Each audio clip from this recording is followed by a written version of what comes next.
ташаббусҳои беназири президенти ҷумҳурии Тоҷикистон пешвои миллат муҳтарам Эмомалӣ Раҳмон дар самти бунёди роҳу нақбҳои ҷавобгӯ ба талаботи байналмилалӣ барои раҳоии Тоҷикистони соҳиби истиқлол аз бомбаси коммуникатсионӣ мусоидат менамоянд. Дар роҳи мошингарди оби гарм Нуробод ки ба масофаи 75 километр ва паҳнои стандартии 12 метр мутобиқи меъёрҳои байналмилалӣ бунёд шудааст, барои бартараф намудани монеаҳои табиӣ 3 нақби мошингузар низ сохта шуд ки 26 августи соли 2025 бевосита президенти ҷумҳурии Тоҷикистон пешвои миллат муҳтарам Эмомалӣ Раҳмон ин иншооти аҳамияти стратегӣ доштаро ба истифода супориданд. нақби 35-солагии истиқлол дар ҷамоати деҳоти ҳакимӣ бо дарозии 2605 метр, нақби ваҳдат дар маҳаллаи Луғур бо дарозии 1700 метр ва нақби Орёно дар мавзеи Дараи Ҳавз бо дарозии 1600 метр бунёд шуда, масофаи роҳро 24 километр кӯтоҳ кардааст. ин лоиҳаи муҳим ки идомаи мантиқии иқдомҳои созандаи ҳукумати мамлакат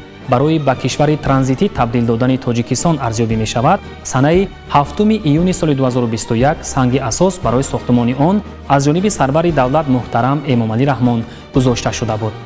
ин се иншооти муҳими роҳу нақлиёт бо хатти алоқа, шабакаҳои рӯшноидиҳӣ ва поксозии ҳаво пайваст буда ҷавобгӯи меъёру талаботи роҳсозии байналмилалӣ мебошанд. ҳамин тариқ ин масир бо нақбҳои мошингузар шаҳри Душанберо бо марказҳои маъмурии ноҳияҳои Нуробод, Рашт, Сангвор, Тоҷикобод ва Лахш пайваст намуда, равобит дар ҳама самтҳо аз ҷумла гардиши савдо байни Тоҷикистону Қирғизистон ва транзити минтақавиро густариш мебахшанд.